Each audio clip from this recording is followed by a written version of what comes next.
radicals. It could endanger the stability of this realm. You don't want any harm to come to me. Though I loved you, but I was still your wife in God's eyes. I am very proud of her.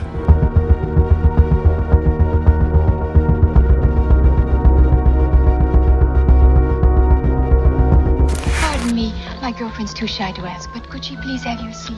But of course. She gets sick if she rides backwards. Genghis Khan, the ruthless emperor, had intimate exploits that went down in history as legendary. But is he the only one who led such an outlandish personal life? As it turns out, no. Artists, kings, and celebrities alike, there are many historical figures, a few of whom you might consider your heroes, whose romantic endeavors are legendary. Join us as we take a look at 10 historical people who had bizarre love lives. Number 10. Genghis Khan. Have you ever wondered what life was like for Genghis Khan, the terrifying warlord, when he wasn't busy conquering territories and instilling fear across nations? Well, you're in for a good shock. This is a story of relentless ambition, unmatched power, and a love life that was as legendary as the empire he built. Born in the year 1162, Genghis Khan is remembered as a massively powerful warrior who unified the disparate Mongolian tribes into the largest contiguous empire the world had ever seen. Did you know he ruled until his death in 1227? Yes. However, behind this formidable exterior lay a man whose personal life was as extraordinary and prolific as his military conquests. Despite his humble beginnings in impoverished and obscure Mongolia, Genghis established his prominence early as he consolidated different solitary Mongolian tribes into an undefeatable empire. Yet, when he wasn't busy orchestrating campaigns of conquests from the steppes of Mongolia to the Adriatic Sea, Genghis found solace, and perhaps a different kind of power, in his relationships with women. Did you know he reportedly had 6 official wives and an astonishing 500 concubines? These numbers are not an understatement. He could spend a night with each of his women and he'd still have time to spare in a year. Now, one might wonder that managing such a big harem would slow down a man of his stature, but you see, Genghis was not an ordinary man. He had a penchant for getting intimate with the wives and daughters of his enemies, a tactic that not only satisfied his desires, but also established his dominance and control over conquered territories. If you think about it, this practice goes beyond physical gratification. Genghis Khan wanted to spread his seed and ensure loyalty through blood ties. As of 2020, it was estimated that about 6 million males, or 0.5% of the Earth's population, were genetically linked to him. Such a statistic should be enough for you to imagine his reach and virility. Certain reports also outline his specific preferences for women. He had a liking for women with small noses, round hips, long hair, and beautiful voices. All of these were traits that were highly valued and sought after in his time. Genghis's extraordinary physical prowess wasn't a hidden secret either. In fact, it was well known among his soldiers and subjects, and that's why the tales of his exploits have been passed down through generations, creating a legend of a man whose appetite was as boundless as his empire. Now, if you thought this remarkable virility was just a personal trait of Genghis, you'd be wrong to think that. It turns out this personal trait was genetically transferred to his sons as well. Yoki, the eldest son of Genghis Khan, had 40 sons, and his son, Kublai Khan, had 22 legitimate sons. Kublai Khan also reportedly added 30 virgins to his concubine club each year. This legacy of Genghis Khan paints the picture of a man whose influence wasn't limited to military achievements. Number 9. Pablo Picasso. Now, it's wrong that only warlords and kings get the reputation of being polyamorous, because there are some artists that give them fierce competition. You're about to get the answer to one pressing question that has never been answered before. What drove Pablo Picasso's insatiable need for creativity?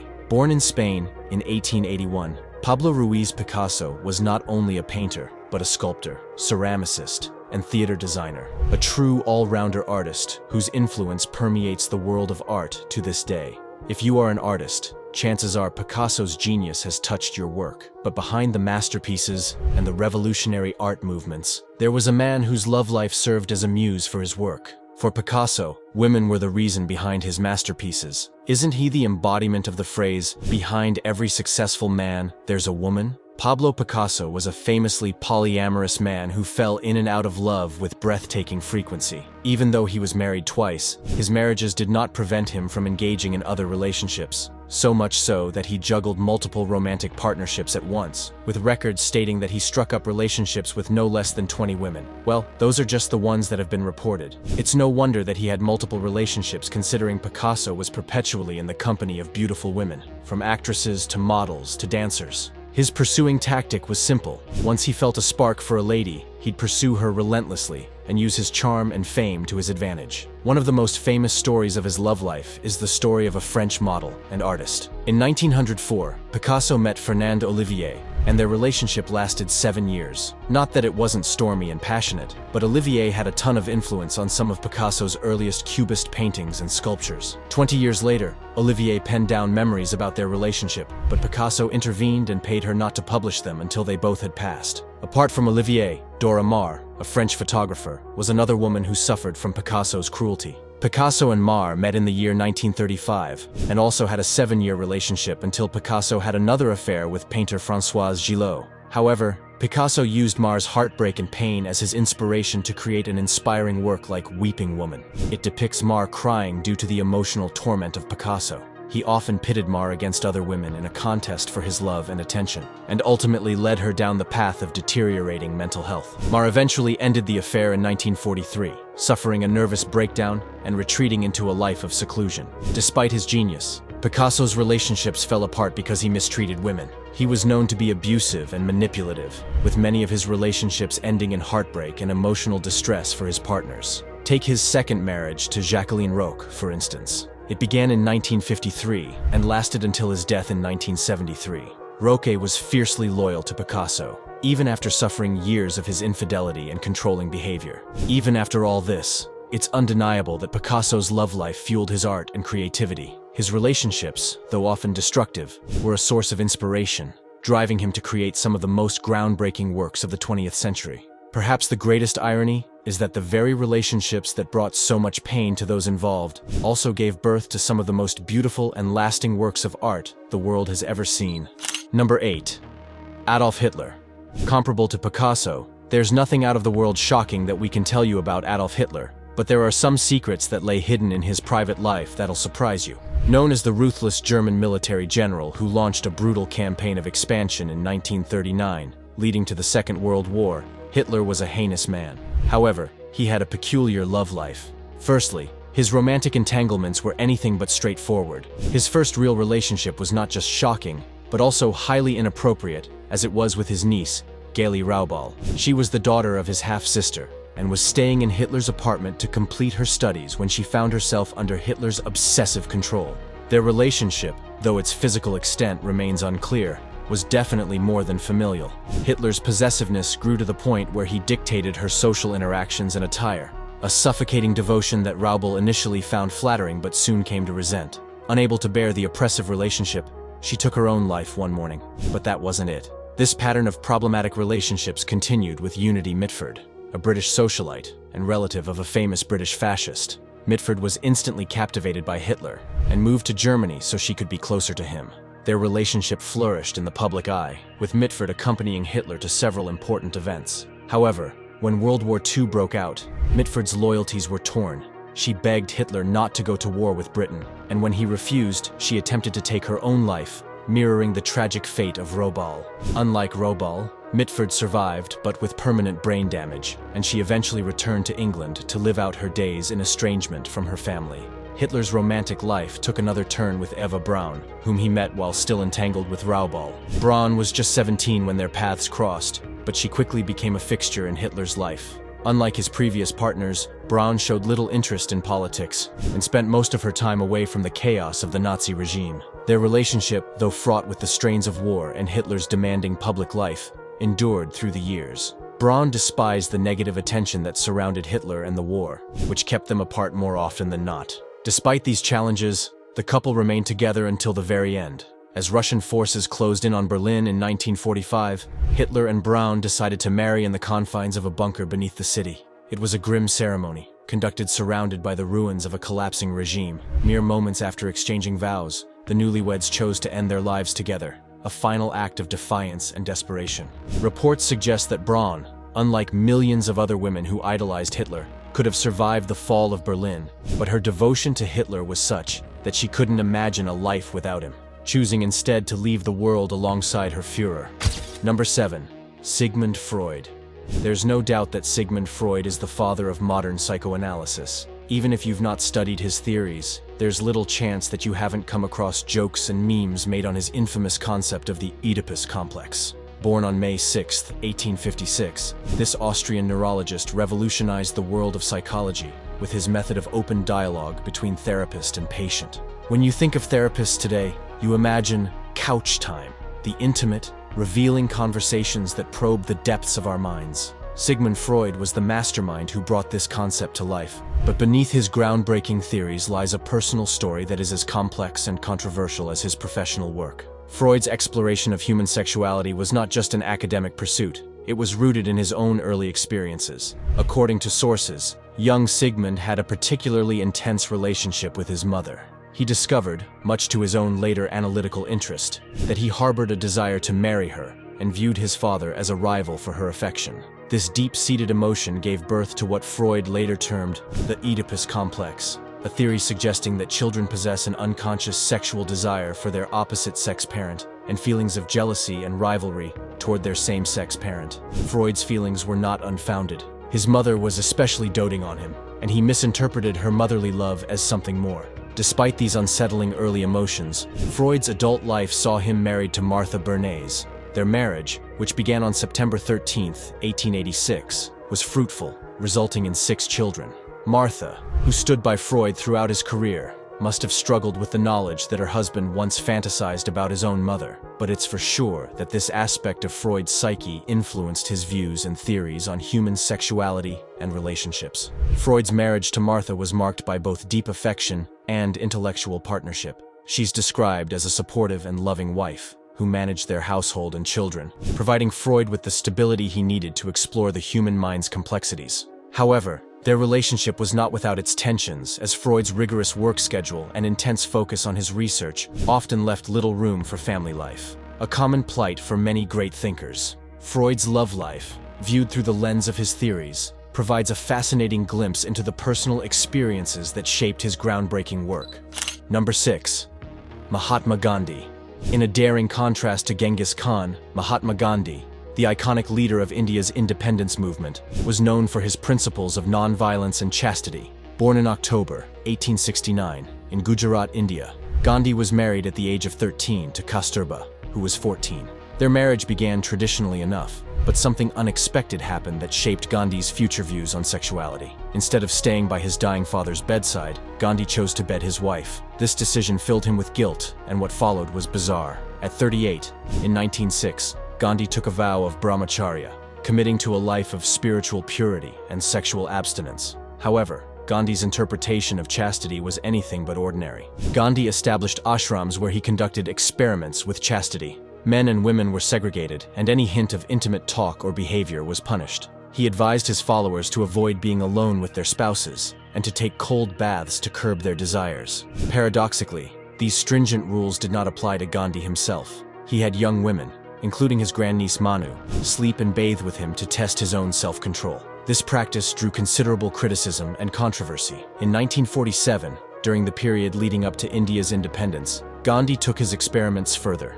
He invited his 18-year-old grandniece Manu to sleep unclothed with him, claiming it was a test of their purity amidst the chaos. This behavior was heavily criticized by both his contemporaries and later historians. His relationships with women were more multifaceted than anyone on this list. Sushila Nair, his personal physician and sister of his secretary, was one such woman who bathed and slept with him. When challenged, Gandhi would justify his actions as part of his spiritual discipline, claiming he kept his eyes shut and was unaware if she bathed in the buff. His unconventional practices continued even after his wife Kasturba's death in 1944, as more women became involved in his experiments. When Gandhi was assassinated on January 30, 1948, his grandniece Manu and another young woman, Abha, were by his side. So, the complexities of Gandhi's personal life, particularly his experiments with chastity, add a controversial layer to the legacy of one of the world's most revered leaders. Number 5. Marilyn Monroe.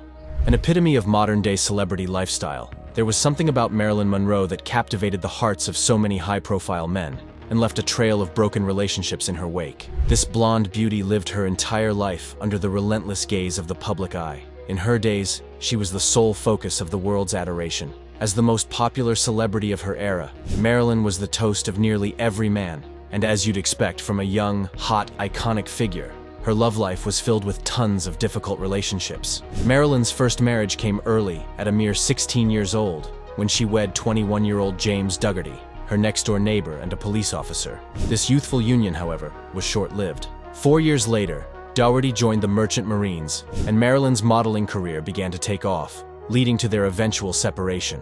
Fast forward to 1954, Marilyn had already transitioned to acting, and her fame was skyrocketing. During this time, she married former baseball star Joe DiMaggio. The couple, despite a 12-year age gap, were deeply smitten with each other, tying the knot in a glamorous San Francisco ceremony. Yet, their union was riddled with arguments and tension. The usually reserved DiMaggio grew increasingly uncomfortable with some of Marilyn's professional choices and obligations, leading to their divorce after just 9 months of marriage. However, she never gave up on love. In 1956, she married the playwright Arthur Miller. Their relationship, initially fueled by mutual respect and admiration, was stable compared to her previous marriages, but was not without its hardships. Marilyn became pregnant 3 times during their marriage and tragically miscarried each time. Adding to her heartbreak, she discovered notes where Miller expressed feelings of embarrassment and disappointment in her. This revelation was the final straw, and she filed for divorce. Regardless, her romantic adventures were not limited to her marriages. Her career was punctuated by many high-profile flings. Throughout her life, Marilyn was linked to a parade of famous men, including Frank Sinatra, Charlie Chaplin Jr., Milton Berle, and Marlon Brando. The whispers of her rumored affairs even extended to the highest corners of power, with speculation that she had flings with President John F. Kennedy and his brother Robert. While many of these rumors remain unconfirmed, it's undeniable that Marilyn had what was needed to capture the hearts of even the most powerful men of her time. Number 4. Wilt Chamberlain. A celebrity like Monroe, but in his domain, Wilt Chamberlain was the infamous National Basketball Association player for 14 seasons until he retired after the 1972 season. Standing at 7 feet 1 inch tall, Wilt was unstoppable on the basketball court, dominating the basketball game like no other. He holds several records that still stand today, including being the only player to score 100 points in a single game and the first to rack up 30,000 career points. Nicknamed Goliath, his on-court prowess was matched by his off-court exploits, particularly his legendary love life. Wilt Chamberlain's romantic escapades are the stuff of legend. In his 1990 book, A View from Above, the Big Dipper claimed to have bedded 20,000 women in his lifetime.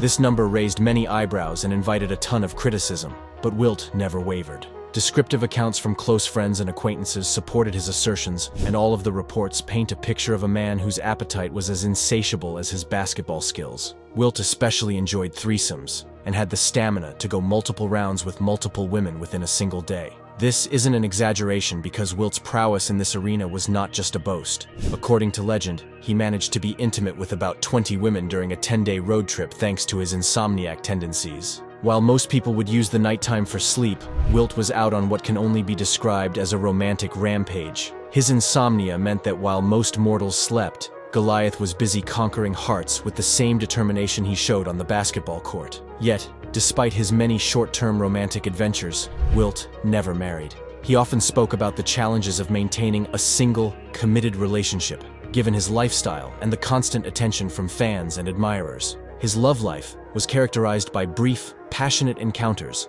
rather than long-term commitments. With a love life larger than life itself, Wilt's stories of romantic conquests, whether viewed with admiration or skepticism, add to the legend of a man who lived on his own terms. Number 3. King Henry VIII. Do you often wonder what went on behind the curtains in the lives of the British monarchs? Well, many of them had quite uneventful lives, but the one who made sure his life was anything but boring was King Henry VIII. Born on June 28, 1581, Henry ruled England from 1509 till his death on January 28, 1547, overseeing the English Renaissance and the Protestant Reformation. Known for his ravenous appetite, both in terms of food and romance, Henry's reign was occupied by the undying quest for a male heir. This obsession led him through a love life that is as infamous as it is fascinating. It all began with his first wife, Catherine of Aragon, whom he married on June 11th, 1509. Do you know it is said that Catherine was to be the only woman he ever truly loved? It didn't work out quite like that. Her failure to produce a male heir led to her demotion and eventual divorce when Henry's wandering eyes fell upon Anne Boleyn. Catherine's time as queen ended tragically when Henry's desire for a son overrode his affection for her. Anne Boleyn, whom Henry married on January 25th, 1533, fared no better. Though she gave birth to a daughter, Elizabeth, Anne suffered multiple miscarriages and stillborn sons. Frustrated and disillusioned, Henry accused her of adultery and had her executed on May 19, 1536. Following Anne's execution, Henry married Jane Seymour, Anne's lady-in-waiting, on May 30, 1536. Jane finally fulfilled Henry's long-awaited dream by giving birth to a male heir, Edward, on October 12, 1537. Tragically, Jane passed away shortly after childbirth, plunging Henry into a brief period of mourning. This period of respite from marriage lasted 2 years, until Henry entered into a political alliance with Anne of Cleves. Their marriage on January 6, 1540, was short-lived, as Henry found Anne's appearance vastly different from her portraits. This first recorded case of catfishing resulted in the annulment of their marriage 6 months later, with Anne living the rest of her days peacefully as the king's sister. Henry's next venture into matrimony was with Catherine Howard, whom he married on July 28, 1540. Catherine, a young lady-in-waiting, initially fully invested in Henry, but their union was doomed from the start. Despite the lavish gifts Henry bestowed upon her, rumors of Catherine's infidelity quickly reached the king. Enraged, Henry had her punished on February 13, 1542, less than 2 years after their marriage. Finally, in 1543, Henry married Catherine Parr, his sixth and last wife. Their marriage was relatively stable, though not without its challenges. Catherine showed interest in Protestantism, which led to her brief arrest. However, she was eventually released and continued as Henry's partner until his passing. Catherine Parr outlived Henry, who departed from the world on January 28, 1547, and she herself passed away on September 5, 1548. Number 2. Prince.